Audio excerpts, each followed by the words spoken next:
Halo, selamat pagi anak-anak. Berjumpa kembali pada pembelajaran IPS kali ini. Seperti biasa, pada pertemuan kali ini kita masih membahas tema 3 tentang aktivitas manusia dalam memenuhi kebutuhan. Dan pada pertemuan kali ini kita akan membahas tentang subtema kegiatan produksi.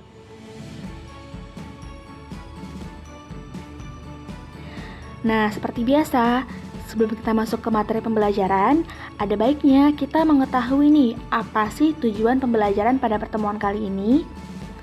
Tujuan pembelajaran pada pertemuan kali ini adalah kalian mampu menelaah kegiatan produksi. Sementara itu, untuk materi pembelajarannya ada 2. Yang pertama yaitu tentang pengertian produksi, dan yang kedua adalah tentang faktor-faktor produksi. Untuk lebih jelasnya, simak materi berikut ini ya.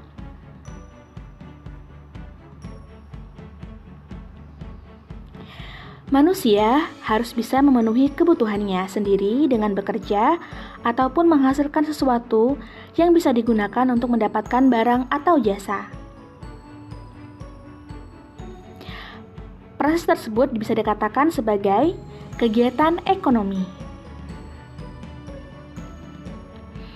Kegiatan ekonomi adalah aktivitas yang dilakukan manusia demi memperoleh barang atau jasa. Kegiatan ekonomi sendiri itu ada 3 jenisnya. Yang pertama adalah kegiatan produksi, yang kedua adalah kegiatan distribusi, dan yang ketiga adalah kegiatan konsumsi. Nah, pada pertemuan kali ini, kita secara khusus akan membahas tentang kegiatan produksi. Untuk lebih mengetahui apa sih pengertian dari produksi, simak dulu contoh berikut ini ya. Ada gambar ibu dan anak yang sedang memasak. Ada gambar magicom, dan ada gambar nasi goreng. Kegiatan ibu mengolah nasi menjadi nasi goreng adalah contoh kegiatan produksi. Kita lanjut ke contoh yang kedua ya. Ada gambar bangunan, ada gambar kain, dan ada gambar baju atau pakaian. Industri garmen yang mengolah kain menjadi baju juga menjadi contoh dari adanya kegiatan produksi. Nah, kira-kira dari 2 contoh tadi, ada yang tahu nggak sih apa itu produksi? Pengertian produksi adalah kegiatan yang dilakukan untuk menghasilkan barang atau jasa yang ditujukan untuk memenuhi kebutuhan manusia.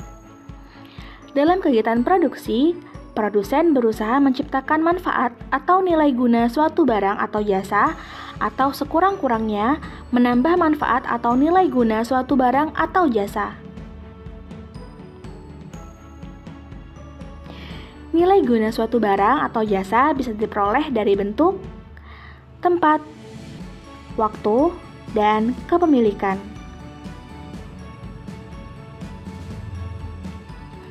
Kita mulai dari yang pertama yaitu nilai guna bentuk.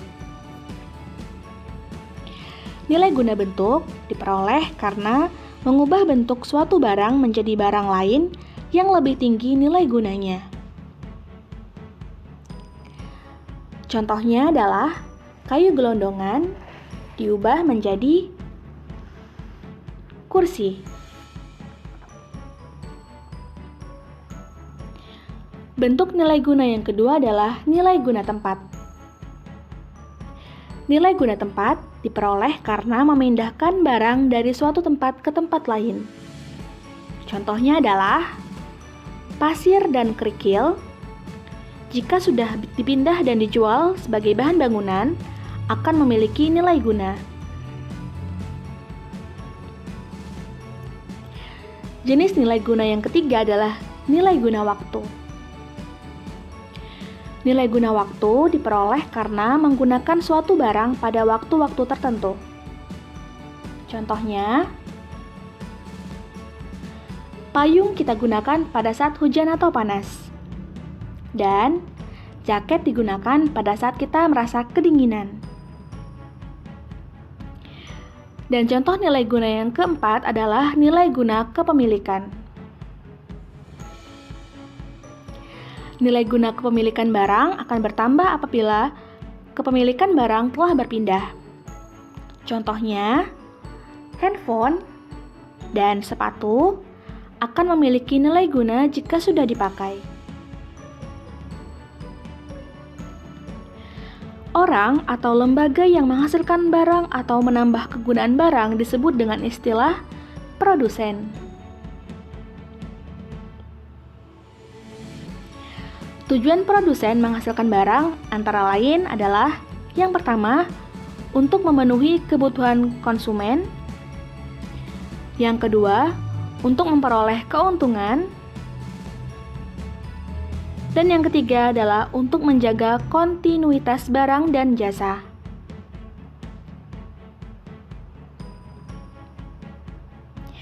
Sebagai pihak yang melakukan produksi, produsen harus memperhatikan ketiga hal berikut. Yang pertama adalah what atau apa. Hal ini menyangkut jenis dan jumlah barang atau jasa yang perlu diproduksi agar sesuai dengan masyarakat atau yang diperlukan oleh masyarakat. Yang kedua adalah how atau bagaimana. Hal ini menyangkut cara berproduksi, yaitu penggunaan teknologi sumber daya yang digunakan dengan penggunaan tenaga kerja. Dan yang ketiga adalah whom atau untuk siapa.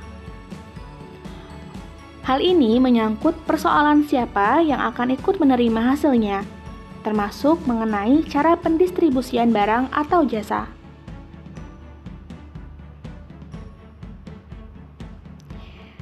Faktor produksi. Kegiatan produksi memerlukan faktor-faktor produksi atau sumber daya ekonomi. Faktor produksi terbagi menjadi faktor produksi asli berupa faktor alam, dan faktor tenaga kerja.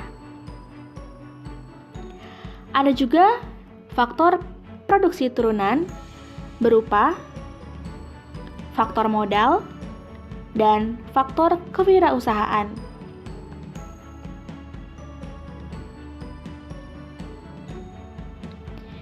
Kita mulai bahas dari yang pertama, yaitu faktor produksi alam. Faktor produksi alam adalah faktor produksi yang disediakan oleh alam sebagai bahan mentah atau bahan baku produksi. Contohnya adalah tanah. Manusia dapat menggunakan tanah sebagai lahan pertanian, pabrik, perkebunan, peternakan, tempat usaha, dan lain sebagainya. Contoh yang kedua adalah hutan. Hutan dapat menghasilkan bahan mentah berupa kayu. Contoh yang ketiga adalah barang-barang tambang, seperti emas, biji besi, minyak bumi, dan gas alam. Dan yang terakhir adalah air.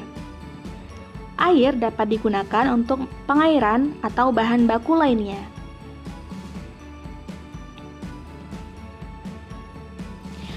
Faktor produksi yang kedua adalah faktor tenaga kerja. Tenaga kerja yaitu sumber daya manusia yang dapat digunakan kemampuannya untuk proses produksi. Tenaga kerja dapat dibedakan menjadi 3. Yang pertama adalah tenaga kerja terdidik. Yang kedua adalah tenaga kerja terlatih. Dan yang ketiga adalah tenaga kerja tidak terdidik dan tidak terlatih.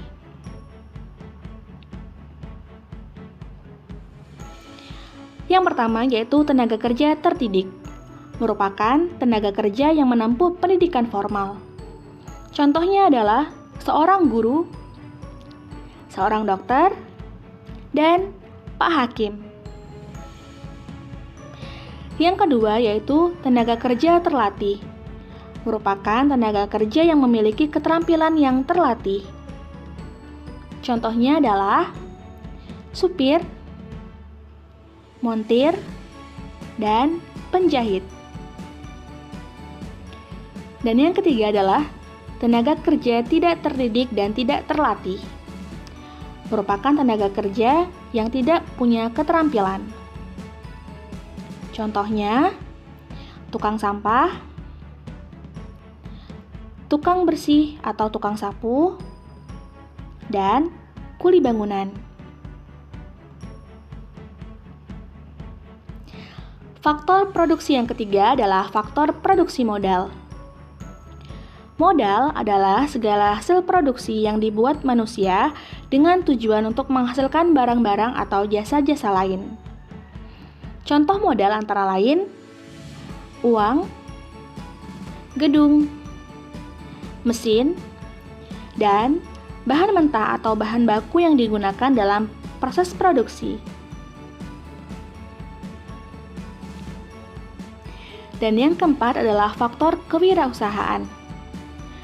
Kewirausahaan merupakan kemampuan seseorang atau beberapa orang untuk menyatukan semua faktor produksi agar dapat menghasilkan barang tertentu. Faktor produksi ini merupakan kemampuan menjalankan suatu perusahaan sehingga perusahaan tersebut dapat berjalan secara efisien dan menguntungkan. Kewirausahaan sangat besar peranannya dan sebagai penentu dalam pelaksanaan serta hasil yang ingin dicapai. Nah, cukup sekian ya pemaparan materi pada pertemuan kali ini. Semoga dapat kalian pahami ya. Untuk materi yang lebih jelasnya, kalian dapat lihat pada buku siswa IPS kelas 7 di halaman 145 sampai 152. Semangat belajar dan tetap jaga kesehatan ya. Sampai jumpa.